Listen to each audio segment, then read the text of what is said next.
महादेव। अध्याय 3 संविधान की प्रस्तावना। अध्याय 3 संविधान की प्रस्तावना। अध्याय 3 संविधान की प्रस्तावना।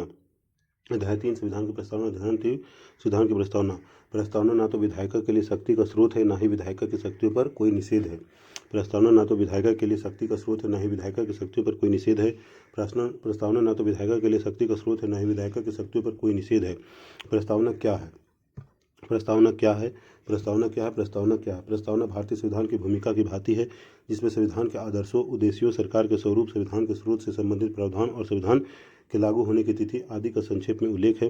प्रस्तावना भारतीय संविधान की भूमिका की भांति है, जिसमें संविधान के आदर्शों, उद्देश्यों, सरकार के स्वरूप, संविधान के स्रोत से संबंधित प्रावधान और संविधान के लागू होने की तिथि आदि का संक्षेप में उल्लेख है। प्रसिद्ध न्यायविद एवं संविधान विशेषज्ञ N. पालकीवाला ने प्रस्तावना को संविधान के परिचय पत्र की संज्ञा दी। प्रसिद्ध न्यायविद एवं संविधान विशेषज्ञ N. पालकीवाला ने प्रस्तावना को संविधान के परिचय पत्र की संज्ञा दी। N. पालकीवाला प्रस्तावना संविधान का परिचय पत्र। प्रसिद्ध न्यायविद व संविधान विशेषज्ञ N. पालकीवाला ने प्रस्तावना को संविधान के परिचय पत्र की संज्ञा दी। N. पालकीवाला प्रस्तावना परिचय पत्र। N. पालकीवाला प्रस्तावना संविधान के परिचय पत्र। N. पालकीवाला प्रस्तावना संविधान का परिचय पत्र।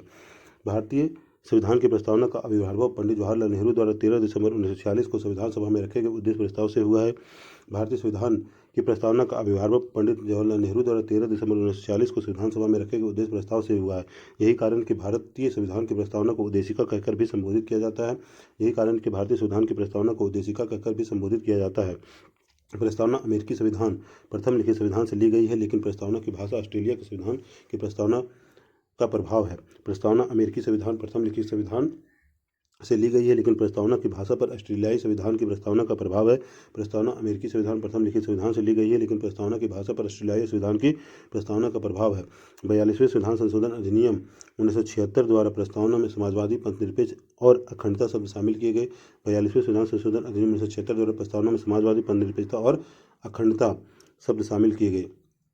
प्रस्तावना 42वें संविधान संशोधन अधिनियम 1976 द्वारा प्रस्तावना में समाजवादी, पंथनिरपेक्ष और अखंडता शब्द शामिल किए गए। प्रस्तावना हम भारत के लोग भारत को संपूर्ण प्रभुत्व संपन्न, समाजवादी, पंथनिरपेक्ष, लोकतंत्रात्मक गणराज्य बनाने के लिए तथा उसके समस्त नागरिकों को सामाजिक, आर्थिक और राजनीतिक न्याय, विचार, अभिव्यक्ति, विश्वास, धर्म और उपासना की स्वतंत्रता, प्रतिष्ठा और अवसर की समता प्राप्त कराने के लिए तथा उन सब में व्यक्ति की गरिमा और राष्ट्र की एकता और अखंडता सुनिश्चित करने वाली बंधुता बढ़ाने के लिए दृढ़ संकल्प होकर अपनी संविधान सभा में आज तारीख 26 नवंबर 1949 ईस्वी को मिति मार्गशीर्ष शुक्ल सप्तमी संवत 2006 विक्रमी को एतद द्वारा इस संविधान को अंगीकृत, अधिनियमित और आत्मर्पित करते हैं। हम भारत के लोग भारत को संपूर्ण प्रभुत्व संपन्न, समाजवादी, पंथनिरपेक्ष, लोकतंत्रात्मक गणराज्य बनाने के लिए तथा उसके समस्त नागरिकों को सामाजिक, आर्थिक और राजनीतिक न्याय, विचार, अभिव्यक्ति, विश्वास, धर्म और उपासना की स्वतंत्रता, प्रतिष्ठा और अवसर की समता प्राप्त कराने के लिए तथा उन सब में व्यक्ति की गरिमा और राष्ट्र की एकता और अखंडता सुनिश्चित करने वाली बंधुता बढ़ाने के लिए दृढ़ संकल्प होकर अपनी इस संविधान सभा में आज तारीख 26 नवंबर 1949 ईस्वी को एतद द्वारा इस संविधान को अंगीकृत, अधिनियमित और आत्मर्पित करते हैं। प्रस्तावना के मुख्य तत्वों को एक चार्ट के माध्यम से समझने का प्रयास करते हैं। प्रस्तावना के मुख्य तत्व। संविधान का स्रोत। प्रस्तावना का मुख्य पद। संविधान का स्रोत हम भारत के लोग अर्थात जनता। संविधान का स्रोत हम भारत के लोग अर्थात जनता। संविधान का स्रोत हम भारत के लोग अर्थात जनता। संविधान का स्वरूप संपूर्ण प्रभुत्व संपन्न, समाजवादी, पंथनिरपेक्ष, लोकतंत्रात्मक गणराज्य। संविधान का स्वरूप संपूर्ण प्रभुत्व संपन्न, समाजवादी, पंथनिरपेक्ष, लोकतंत्रात्मक गणराज्य। संविधान का स्वरूप संपूर्ण प्रभुत्व संपन्न, समाजवादी, पंथनिरपेक्ष, लोकतंत्रात्मक गणराज्य। संविधान का उद्देश्य न्याय, सामाजिक, आर्थिक और राजनीतिक स्वतंत्रता, विचार, व्यक्ति, विश्वास, धर्म और उपासना, प्रतिष्ठा और अवसर की समता, व्यक्ति की गरिमा, राष्ट्र की एकता और अखंडता, बंधुता। संविधान का उद्देश्य न्याय, सामाजिक, आर्थिक और राजनीतिक स्वतंत्रता, विचार, व्यक्ति, विश्वास, धर्म और उपासना, प्रतिष्ठा और अवसर की समता, व्यक्ति की गरिमा, राष्ट्र की एकता और अखंडता, बंधुता। संविधान का उद्देश्य न्याय, सामाजिक, आर्थिक और राजनीतिक स्वतंत्रता, विचार, व्यक्ति, विश्वास, धर्म और उपासना, प्रतिष्ठा और अवसर की समता, व्यक्ति की गरिमा, राष्ट्र की एकता और अखंडता, बंधुता। प्रस्तावना में उल्लिखित शब्द हम भारत के लोग। प्रस्तावना में उल्लिखित शब्द हम भारत के लोग अंगीकृत, अधिनियमित, आत्मर्पित अर्थात भारत के लोगों द्वारा ही संविधान को बनाया, स्वीकार किया एवं स्वयं को अर्पित अर्थात अपने ऊपर लागू किया गया है। भारतीय संविधान भारतीय जनता को समर्पित है। हम भारत के लोग अंगीकृत, अधिनियमित और आत्मर्पित करते हैं अर्थात भारत के लोगों द्वारा ही इस संविधान को बनाया, स्वीकार किया गया तथा स्वयं को अर्पित अर्थात अपने ऊपर लागू किया गया। भारतीय संविधान भारतीय जनता को समर्पित है। संपूर्ण प्रभुत्व संपन्न, समाजवादी, पंथनिरपेक्ष, संपूर्ण प्रभुत्व संपन्न, समाजवादी, पंथनिरपेक्ष। राज्य का अपना कोई राजकीय धर्म नहीं होगा और ना ही धर्म के नाम पर किसी नागरिक के साथ किसी भी प्रकार का भेदभाव किया जाएगा। राज्य का अपना कोई राजकीय संपूर्ण प्रभुत्व संपन्न। अच्छा, हम भारत के लोग संपूर्ण प्रभुत्व संपन्न, संपूर्ण प्रभुत्व संपन्न। इसका अर्थ है कि भारत अपने आंतरिक एवं वैदेशिक मामलों में बिना किसी बाह्य दबाव के प्रतिबद्धता के स्वतंत्र रूप से निर्णय लेने में सक्षम होगा। इसका अर्थ है कि भारत अपने आंतरिक एवं वैदेशिक मामलों में बिना किसी बाह्य दबाव या प्रतिबद्धता के स्वतंत्र रूप से निर्णय लेने में सक्षम होगा। संपूर्ण प्रभुत्व संपन्न आंतरिक मामले राजनीतिक, आर्थिक, सामाजिक, धार्मिक, बाह्य मामले, वैदेशिक मामले, मित्र, शत्रु, संधि। संपूर्ण प्रभुत्व संपन्न आंतरिक मामले राजनीतिक, आर्थिक, सामाजिक, धार्मिक, बाह्य मामले, वैदेशिक मामले, मित्र, शत्रु, संधि। समाजवादी। समाजवाद एक विचारधारा है जिसमें समानता के लगभग प्रत्येक आयाम परिलक्षित होते हैं, चाहे वह संपत्ति या संसाधनों की समानता से संबंधित हो या फिर समाज में प्रतिष्ठा और अवसर की समानता हो। भारतीय समाजवाद लोकतांत्रिक समाजवाद से सन्निकट है। भारतीय समाजवाद लोकतांत्रिक समाजवाद के सन्निकट है। लोकतांत्रिक समाजवाद नेहरू जी की विचारधारा से संबंधित है। इसमें मिश्रित अर्थव्यवस्था, सार्वजनिक व निजी क्षेत्र के सहअस्तित्व के लक्षण मौजूद हैं। लोकतांत्रिक समाजवाद नेहरू जी की विचारधारा से संबंधित है। इसमें मिश्रित अर्थव्यवस्था, सार्वजनिक व निजी क्षेत्र के सहअस्तित्व के लक्षण मौजूद हैं। भारतीय समाजवाद के निम्नलिखित तत्व: सार्वजनिक क्षेत्र व निजी क्षेत्र का सहअस्तित्व जिसमें सार्वजनिक क्षेत्र को वरीयता प्राप्त है। सार्वजनिक क्षेत्र व निजी क्षेत्र को सहअस्तित्व जिसमें सार्वजनिक क्षेत्र को वरीयता प्राप्त है। आय और जीवन स्तर की असमानता, गरीबी को कम करना। आय और जीवन स्तर की असमानता, गरीबी, बीमारी को कम करना। संपत्ति के केंद्रीकरण की प्रवृत्ति को रोकना। संपत्ति के केंद्रीकरण की प्रवृत्ति को रोकना। मजदूरों एवं वंचितों वर्ग के कल्याण करना। मजदूरों एवं वंचित वर्गों का कल्याण करना। योजना आयोग। पूर्ववर्ती एवं वर्तमान नीति आयोग लोकतांत्रिक समाजवाद के उद्देश्यों से की प्राप्ति को ही दर्शाते हैं। योजना आयोग पूर्ववर्ती एवं वर्तमान नीति आयोग लोकतांत्रिक समाजवाद के उद्देश्यों के दर्शाते हैं। पथनिरपेक्ष। राज्य का अपना कोई राजकीय धर्म नहीं होगा, न ही धर्म के नाम पर किसी नागरिक के साथ किसी प्रकार का भेदभाव किया जाएगा। किसी भी धर्म ग्रंथ की तुलना में संवैधानिक सर्वोच्चता को वरीयता प्राप्त है। किसी भी धर्म की तुलना में संवैधानिक सर्वोच्चता को वरीयता प्राप्त है। लोकतंत्रात्मक। भारतीय संविधान द्वारा संसदीय लोकतंत्र को अपनाया गया जिसमें कार्यकारिणी अर्थात मंत्रिपरिषद अपने समस्त कार्यों के लिए विधायिका के प्रति उत्तरदायी और जवाबदेह होती है।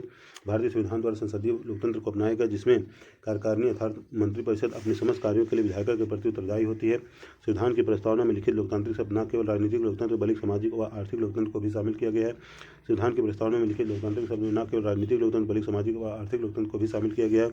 डॉक्टर अम्बेडकर ने संविधान सभा में दिए गए भाषण में कहा था कि राजनीतिक लोकतंत्र तब तक अस्थायी नहीं बन सकता जब तक कि उसके मूल में सामाजिक लोकतंत्र नहीं हो।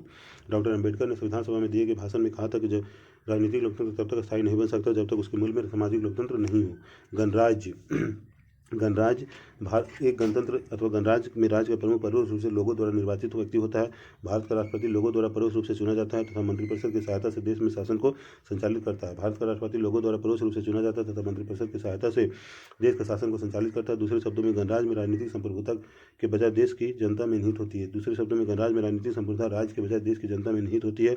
दूसरे शब्दों में गणराज्य में राजनीतिक संप्रभुता राज्य के बजाय देश की जनता में निहित होती है। न्याय, स्वतंत्रता, समता।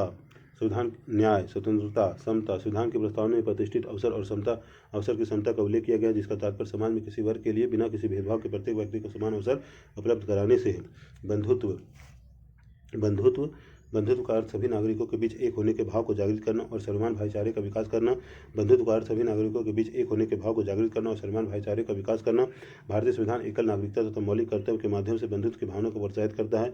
भारतीय संविधान एकल नागरिकता तथा मौलिक कर्तव्य के माध्यम से बंधुत्व की भावना को प्रोत्साहित करता है। व्यक्ति की गरिमा के मुंशी के अनुसार व्यक्ति के गौरव का अर्थ यह है कि संविधान न केवल वास्तविक रूप से भलाई तथा लोकतांत्रिक तंत्र की मौजूदगी सुनिश्चित करता है बल्कि यह भी मानता है कि हर व्यक्ति का व्यक्तित्व पवित्र है। प्रस्तावना में उल्लिखित इस शब्द के निहितार्थ को सुनिश्चित करने हेतु मौलिक अधिकार में अनुच्छेद 21 की व्यापकता प्रदान की गई है। हर व्यक्ति का व्यक्तित्व पवित्र है। प्रस्तावना में उल्लिखित इस शब्द के निहितार्थ को सुनिश्चित करने हेतु मौलिक अधिकार में अनुच्छेद 21 की व्यापकता प्रदान की गई है। राष्ट्र की एकता और अखंडता। 42वें संविधान संशोधन 1976 द्वारा एकता शब्द के स्थान पर एकता और अखंडता शब्द को जोड़ा गया। 42वें संविधान संशोधन 1976 के द्वारा प्रस्तावना में एकता शब्द के स्थान पर एकता और अखंडता शब्द को जोड़ा गया।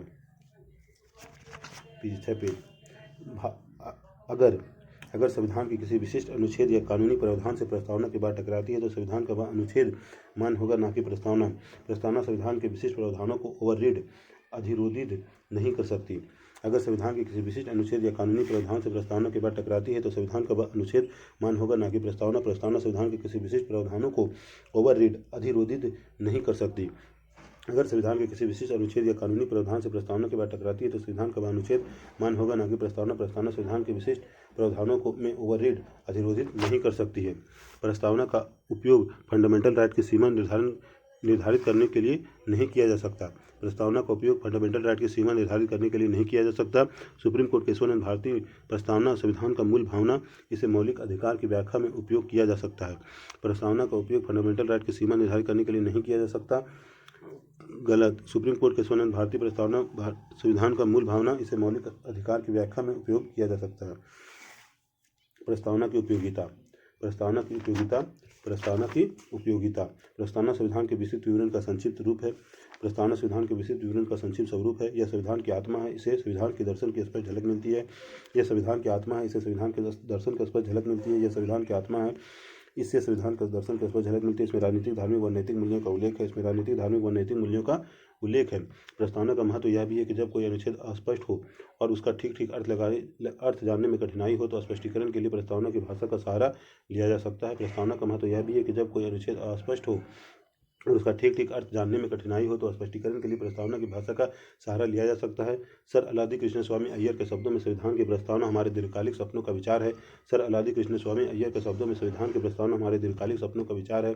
सर अलादी कृष्ण स्वामी अय्यर के शब्दों में संविधान की प्रस्तावना हमारे दीर्घकालिक सपनों का विचार है।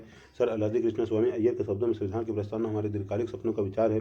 सर अलादी कृष्ण स्वामी अय्यर के शब्दों में संविधान की प्रस्तावना हमारे दीर्घकालिक सपनों का विचार है। के मुंशी ने भारतीय संविधान की प्रस्तावना को हमारे संप्रभु प्रजातांत्रिक गणतंत्र की जन्म कुंडली कहा। के मुंशी ने भारतीय संविधान की प्रस्तावना को हमारे संप्रभु प्रजातांत्रिक गणतंत्र की जन्म कुंडली कहा।